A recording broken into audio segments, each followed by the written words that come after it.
உயிரே மூலதனம். குளிர்பதன வசதியுள்ள வாகனத்தில் சிவா தன் தந்தையை உட்கார வைத்து நகர்வலம் வந்து கொண்டிருக்கும் வேளையில், அப்பா, உங்கள் வாழ்க்கையில் சொத்து, சுகம், சேமிப்பு எதுவுமே இல்லாமல் 70 வயதை கடந்து விட்டீர்களே என்றான். வண்டி ஒரு கல்யாண பந்தலருகே போகும்போது நிறுத்தச் சொன்னார் தந்தை. தம்பி, பந்தலில் உள்ள வாழை மரத்தை பார்த்தாயா? இதன் சரித்திரம் என்ன தெரியுமா? இது தன்னுடைய வாழ்நாளில் இலை, பூ, காய், கனி, பட்டை ஆகிய எல்லாவற்றையும் தானமாக கொடுத்து விடுகிறது. இந்த வாழை மரத்தின் சேமிப்பு கன்றுகள் மட்டும்தான். இந்த வாழ்க்கை தத்துவம் மணமக்களுக்கும் புரிய வேண்டும் என்பதற்காகத்தான் நம்முடைய முன்னோர்கள் மணப்பந்தலில் வாழை மரம் கட்டுவதை பழக்கமாக வைத்திருந்தார்கள். தந்தை கொடுத்த உயிர்தான் மனிதனுக்கு மூலதனம். அதை கொண்டு முன்னேறுவதுதான் தனக்கும் தன்னுடைய தந்தைக்கும் பெருமை.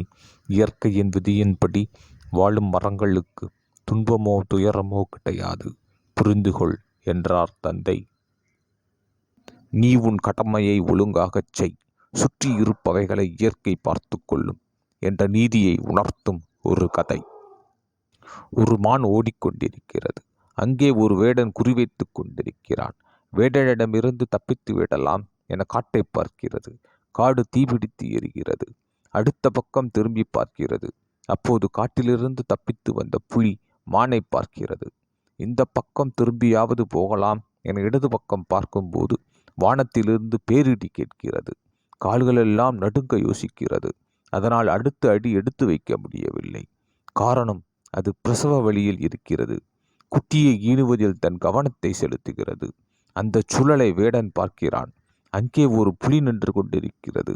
பிரசவ வாடைக்கு புலி வந்துவிடக் கூடாதே என்று மனம் ஏதோ ஒன்று செய்ய அம்பை சரியாக புலியிடம் செலுத்துகிறான் வேடன். புலியை அடிக்கிறான். தன் மீது அம்பு பாய்ந்த போது தன்னை அடித்த வேடனை துரத்துகிறது புலி. இடி இடித்தது இல்லையா, அந்த வினாடியில் பெரும் மழை பெய்து காட்டிலே இருக்கிற தீ அணைகிறது. இது கதை. இது சொல்லும் நீதி என்ன தெரியுமா? நீ உன் கடமையை ஒழுங்காகச் செய், சுற்றி இருப்பவைகளை இயற்கை பார்த்து கொள்ளும்.